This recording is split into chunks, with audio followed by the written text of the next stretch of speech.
Hey agents, welcome back. Next up to bat here is section 5 about the earnest money in the 310 contract. So we're going to go read through it and then we'll talk about it a little bit here. And then we can move on to section 6.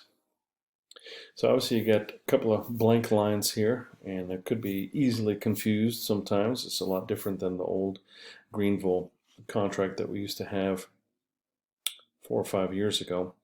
But whatever the total earnest money is that your buyer is going to be either be offering, or if they're going to be raising their earnest money because they're in a multiple offer situation and they're trying to kind of sharpen all the particulars of their offer, whatever the total earnest money is, whether it's 1,000, 5,000, 20,000, whatever it is, that's going in this first line here.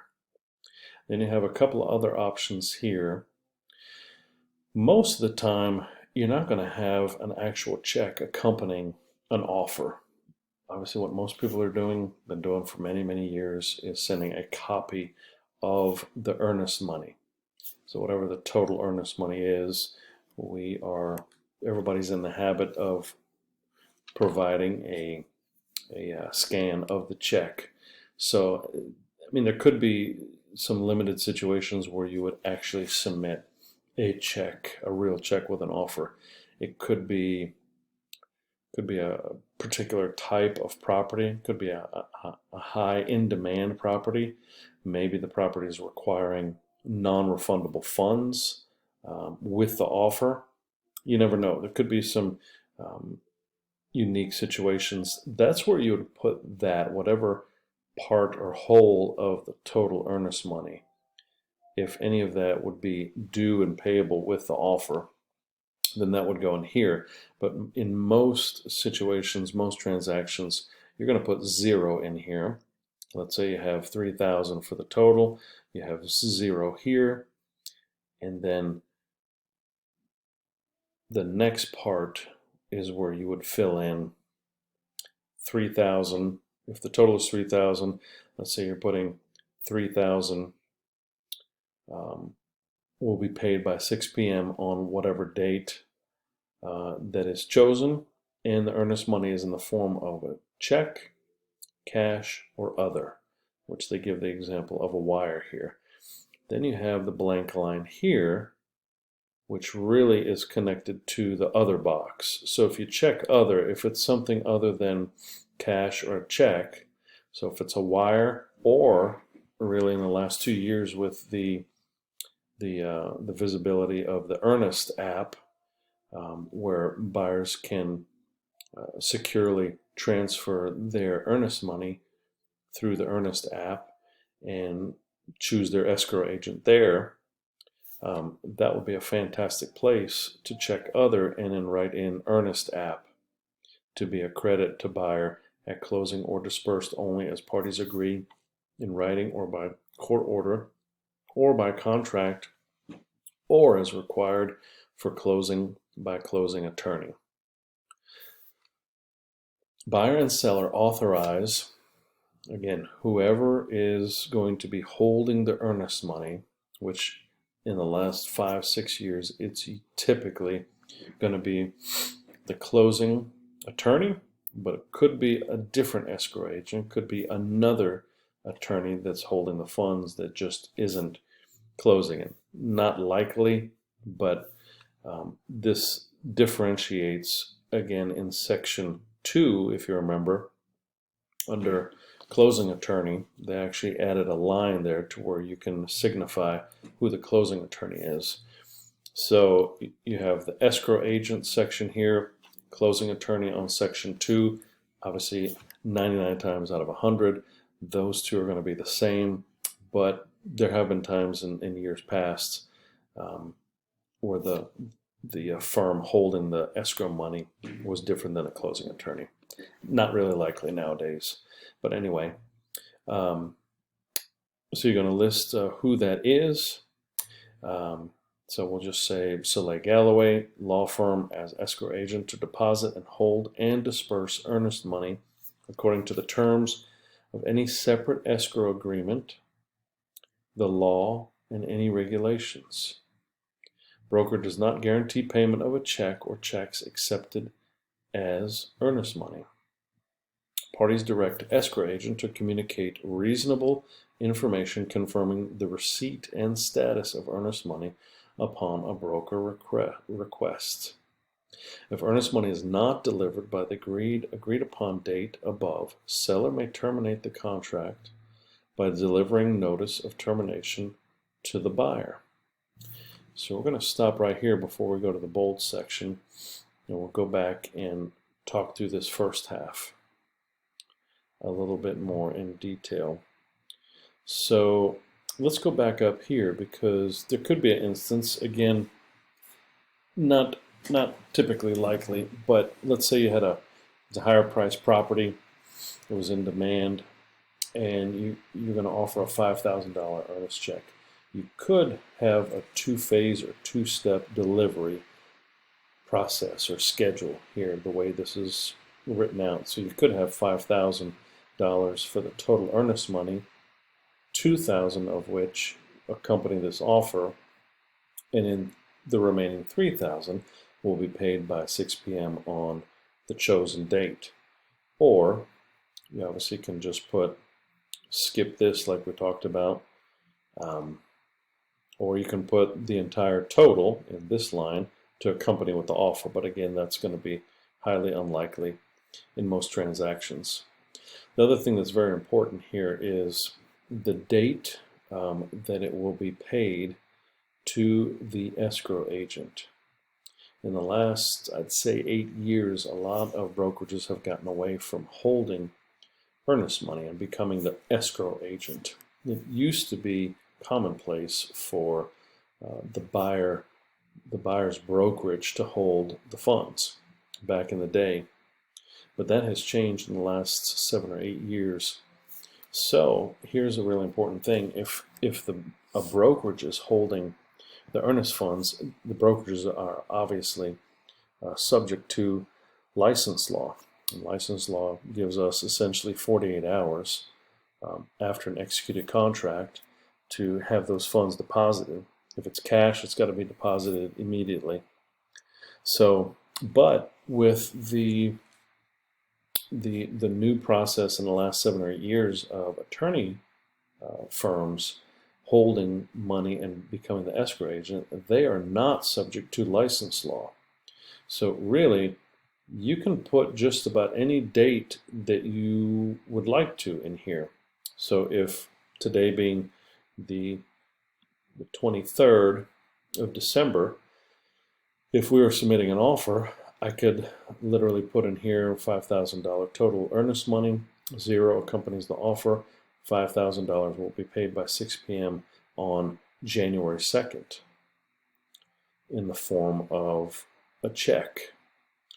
And Soleil Galloway Law is going to be the escrow agent.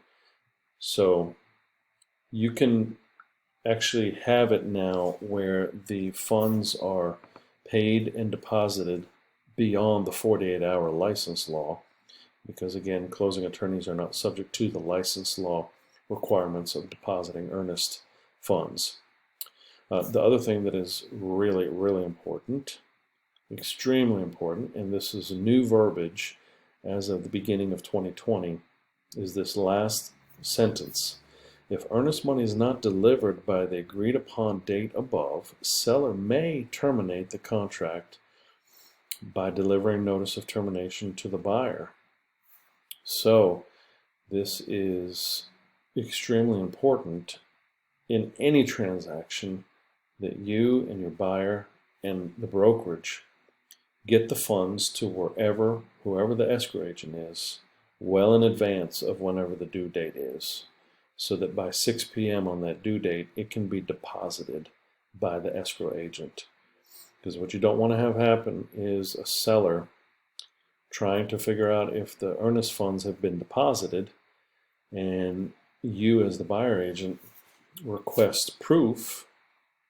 Here it says, parties direct escrow agent to communicate reasonable information confirming receipt and status of earnest money upon a broker request. So if we ask the escrow agent, hey, when was this deposited? when was it delivered and deposited, and we get proof back, either a image of a check being deposited, and it is beyond the date and the time noted here in the contract. If the seller wanted to, that's an easy way for them to terminate the contract. And if they had multiple offers, and for some reason they're not liking the way things are going with their current buyer, namely yours, this could be an avenue for them to back out of the contract. So we always want to be very clear and sharp on making sure these monies are being paid to the escrow agent well in advance. So really, what might be a good idea is to give yourself and your buyer extra time here. Instead of putting 2 days or 3 days, extend it out to 4, 5, or 6, especially if you have buyers that are out of state, which we have a lot of those now with all of the influx, people moving from all around the country here to South Carolina. So you got people from the West Coast, and sometimes they just need additional time to get the money mailed. It could be an older couple that doesn't want to do a wire for whatever reason. They just want to write a personal check and drop it in the snail mail. Well, in this day and age with the U.S. mail, you're going to need extra time. So if you can bake that into your offer, listing agents may or may not even pay attention to the delivery date. So if you can get a couple of extra days for your buyer, that would help to reduce stress when it comes to this phase here. And we're going to go down here and touch on this a little bit. And this is almost a kind of says the same thing as the earnest money disclosure, but there are some differences. So we're just going to read it. The parties understand and agree that under all circumstances, including default, escrow agent will not disperse earnest money deposit to either party until both parties have executed an agreement authorizing the disbursement. 518 is the release agreement. 517 is the disbursement agreement. It's not a release, it's just a disbursement agreement or mediation agreement. Or until a court of competent jurisdiction has directed a disbursement. Earnest money will not be dispersed until determined to be good funds. If legal actions occur related to earnest money, party receiving the least amount of earnest money in the court's disbursement order agrees to indemnify escrow agents, fees, court costs, and attorney fees. If interpleader is to be utilized, parties agree that X amount of dollars shall be paid to the escrow agent by the parties as compensation before escrow agent initiates court of competent jurisdiction proceedings on the earnest money. So that gives you some guidelines there about how earnest money is going to be handled if there is a dispute and a default and a meltdown of the contract. Now here is the reason why we as a brokerage still want to have, at least for our clients, the earnest money disclosure. Because this verbiage here is not exactly 100% the same as the earnest money disclosure. The earnest money disclosure at the end of the document, right above the signature lines, actually has a phrase in there that basically is telling both parties to seek legal advice and to communicate with the escrow agent about any additional disbursement or escrow agreements or earnest money agreements that the attorney firm has. Now, most attorney firms do not have escrow disbursement agreements. They really should for clients to sign. But we are just continuing to ask our clients to sign the earnest money disclosure because of the verbiage in the earnest money disclosure that tells them that it's their responsibility to check with the escrow agent and see if they have an earnest money disclosure for the attorney firm. And that's out of our hands. We're not holding the funds. If we did, then obviously we still have the earnest money disclosure. But I still like that document because it's letting both parties know that it's their responsibility to check with the escrow agent to see if there's any additional attorney firm paperwork that they need to review and or sign. So let me go back up here. I think that is about it for section 5.